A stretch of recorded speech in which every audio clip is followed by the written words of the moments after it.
پاک صلی اللہ علیہ وسلم کی حدیث ہے مسلم میں طبرانی میں، حضور نے فرمایا آؤ میں تمہیں پچھلے زمانے کے ایک ایماندار نوخیز ولی اللہ کی بات سناؤں۔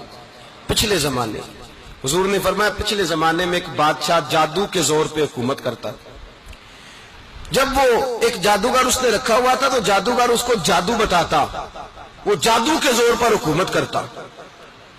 جادوگر بوڑھا ہو گیا تو کہنے لگا بادشاہ کو نوجوان میرے پاس بھیج دے، اب میں بوڑھا ہو گیا ہوں، میرا پتہ کوئی نہیں کب مر جاؤں۔ ایک نوجوان کی ڈیوٹی لگائی، بڑا زیرک سمجھدار، اپنے رعایا میں سے چن کے جو ذہین فطرت مزاج بچہ تھا وہ اس نے لگایا۔ اللہ کے محبوب علیہ الصلوۃ والسلام فرماتے ہیں بچہ جادو سیکھنے لگا، وقت گزرنے لگا۔ بچہ جب جادو سیکھنے جاتا تو رستے میں ایک راہب بھی تھا جو انجیل جانتا تھا، وہ اللہ اللہ سکھاتا، لوگوں کو حضرت عیسیٰ علیہ السلام کی تعلیمات سے آگاہ کرتا۔ اس نے دیکھا کہ یہاں بھی لوگ اکٹھے ہیں تو وہ بچہ اس راہب کے پاس بھی اٹھنے بیٹھنے لگا۔ اب جب اس کے ساتھ اس کی گفتگو بڑھنے لگی تو اس کو باتوں میں لذت آنے لگی۔ اس نے راہب نے پوچھا کہ تو کون ہے اور کس طرح سے آیا ہے، کیا تیرا معاملہ ہے؟ اس نے کہا جی میں جادو سیکھنے جاتا ہوں، آپ کی باتیں مجھے بڑی اچھی لگتی ہیں۔ اس نے کہا دین سیکھ، جادو سیکھنے والے کافر ہو جاتے ہیں، قرآن و دین سیکھنے والوں کو اللہ کامل ایمان عطا فرماتا ہے۔ فرمایا یہ سیکھ۔ بچہ بیٹھنے لگا، اس کے پاس آنے لگا، باتیں دل میں گھر کرنے لگی۔ ایک وقت آیا کہ مسلمان ہو گیا، اور مسلمان کیسے ہوا؟ بچہ کہتا ہے میں تجربہ کر کے ہوا۔ اب میں تھوڑا سا وقت جادوگر کے پاس بھی جاتا اور باقی سارا وقت وہاں بیٹھتا۔ میں ایک دن جا رہا تھا تو رستے میں اژدہا تھا، بہت بڑا سانپ تھا، رستہ روک کے کھڑا تھا۔ یہ حضور نے بیان کی حدیث، نبی پاک صلی اللہ علیہ وسلم فرماتے ہیں بچہ کہتا ہے کہ رستے کے اندر سانپ ہے، رستے بند ہے، لوگ چھتوں درختوں پہ چڑھے، ہراش ہے۔ کہتے چھوٹا سا روڑا میں نے اٹھایا تو میں نے کہا اللہ اگر جادوگر سچا ہے تو اسے مار دے۔ چھوٹا سا روڑا میں نے پھینکا، اژدہا کوئی نہ مرا۔ پھر چھوٹا روڑا اٹھایا، میں نے کہا اللہ اگر وہ عالم سچا ہے تو اسے مار دے۔ اب جب میں نے روڑا مارا تو اژدہا مر گیا۔ میرے اندر سے گواہی آئی نہیں دین کی باتیں سچی ہیں، نہیں قرآن کی باتیں اسلام سمجھانے کے لیے عرض کر رہا ہوں، اگرچہ اس دور میں انجیل تھی، اللہ رسول کی باتیں اچھی ہیں۔ کہتے میں مسلمان ہو گیا، اب میں نے راہب کے پاس ہی رہنا شروع کر دیا، جادوگر کے پاس چھوڑ دیا اس بچے نے آنا۔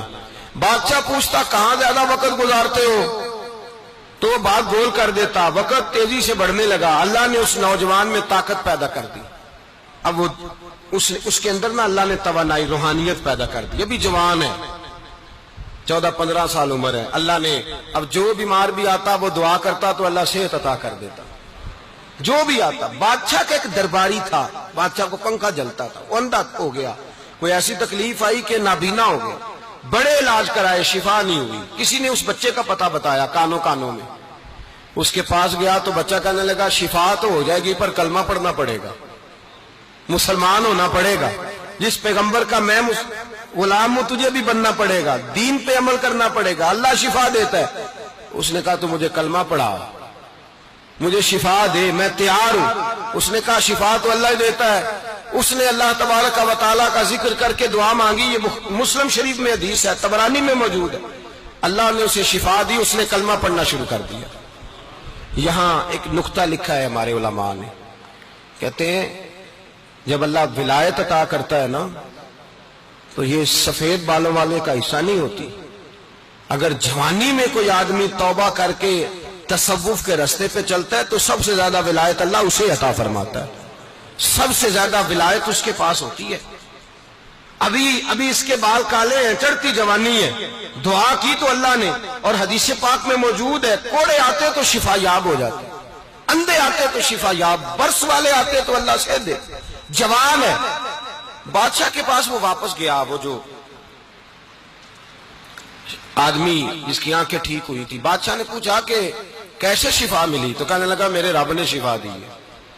بادشاہ سجدے کراتا تھا، اپنے آپ کو منواتا تھا، معاذ اللہ، کہنے لگا میرے علاوہ کون رب ہے؟ اس نے کہا وہی رب ہے جس نے تجھے پیدا کیا ہے، اور وہی رب ہے جس نے مجھے اندھے کو آنکھیں دی ہیں، وہی ہے میرا مالک۔ کہا اچھا تو مجھے نہیں مانتا؟ کہا نہیں میں اپنے رب کو مانتا ہوں۔ بادشاہ نے اسے سزا دی، ستایا، اس نے بچے کا پتہ بتایا، پھر بچے کو بلا کے ستایا تو اس راہب کا پتہ بتایا، راہب بھی قتل ہو گیا، نابینا بھی قتل ہو گیا۔ بادشاہ نے کہا سپاہیوں سے اس بچے کو لے جاؤ، اور پہاڑ کی چوٹی پہ جا کے نیچے پھینکو تاکہ مر جائے. بچہ پہاڑ کی چوٹی پہ گیا تو ہاتھ اٹھا کے کہنے لگا یا اللہ میرے لیے نہیں اپنے لیے، میرے لیے نہیں اپنے لیے انہیں اپنی قدرت کے جلوے دکھا. میرے لیے نہیں، اللہ کے بندے اپنی جان بچانے کی دعائیں نہیں مانگتے، اپنے لیے انہیں اپنی قدرت کے جلوے دکھا. یہ دعا مانگی، جتنے لوگ ساتھ آئے تھے وہ سارے زمین پہ گرے اور سب مر گئے، پہاڑ سے گر کے مر گئے. بچہ واپس سیدھا بادشاہ کے پاس کہنے لگا لو بھائی میرے رب نے مجھے بچا لیا ہے. جوان کا ایمان دیکھو، میرے رب نے مجھے، بولو میرے اللہ نے مجھے ایمان کی گواہی دے رہا ہے، میں بچ گیا ہوں، تو جھوٹا ہے میرا رب سچا ہے. اس نے کہا لے جاؤ اس کو دریا میں، کشتی میں بٹھاؤ، بیچ دریا کے جا کے دھکا دے دو. بیٹھے کشتی میں، دریا کے بیچ گئے، اور جب جا کے وہاں اس کو دھکا دینے لگے تو اس نے کہا اللہ میرے لیے نہیں اپنے لیے انہیں اپنی قدرت کے جلوے دکھا. بس ایک طوفان سا آیا، جتنے سپاہی ساتھ آئے تھے ڈوب کے مر گئے. وہ بچہ اٹھا اور سیدھا پھر بادشاہ کے پاس، اسی کے پاس کہنے لگا لو بھائی میرے رب نے مجھے بچا لیا ہے، تیرے پاس آیا ہوں. وہ کہنے لگا تو کیا مصیبت میرے گلے پڑ گئی ہے، کیسے جان چھوٹے گی؟ تو بچہ کہنے لگا اگر تو مجھے باندھے درخت کے ساتھ اور سارے ملک کو بلائے، لوگوں کو اکٹھا کرے، پھر تو مجھے تیر مارنا، میں تجھے بتاؤں گا کیسے مارنا ہے، میں مر جاؤں گا. اللہ کا بندہ نوجوان ایمان دیکھو، مرنے کے طریقے بتا رہا ہے، میں تجھے بتاؤں گا میں کیسے مروں گا. یہ بات کہی، بادشاہ نے سارا مجمع جمع کیا، ملک سارا باہر آ گیا، درخت کے ساتھ باندھ دیا. کہنے لگا بھائی لوگوں یہ مجھے مارنا چاہتا تھا، مار نہیں سکا، اب میں اسے بتانے لگا ہوں کہ میں کیسے مروں گا. اسے کہو جب تیر مارے تو ساتھ میرے رب کا نام بھی لے، میں اپنے رب کے نام پہ جان دوں گا، ایمان کی پختگی میں اللہ کے نام پر جان دوں گا. اسے کہو رب کے نام پہ مارے، مر جاؤں گا. بادشاہ نے اللہ کہہ کے تیر مارا، پیشانی میں لگا، بچے کی روح پرواز کر گئی، جتنا مجمع کھڑا تھا سارا کلمہ پڑھ کے مسلمان ہو گئے، سارے مسلمان ہو گئے سارے.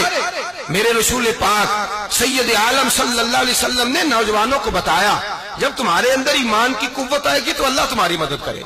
فرمایا وہ نوخیز ولی تھا، ابھی جوان رانا تھا، ابھی اس کی پیشانی پر جوانی کے آثار تھے، لیکن اس نے اللہ کو راضی کیا، رب کریم کو راضی. ولایت کا مطلب بڑھاپا نہیں، ولایت کا مطلب وہ نہیں کہ جب بڑا لمبا وقت گزر جائے تو پھر آدمی آئے کہ نہیں اب کیا کرنا ہے، اب مسجد ہی ہے، اب تو اس کے علاوہ گزارا ہی کوئی نہیں. تو اس وقت کا آنا اللہ کی بارگاہ میں قبول تو ہے، لیکن شاباشی اسی کو ملتی ہے جو جوانی کا وقت آئے.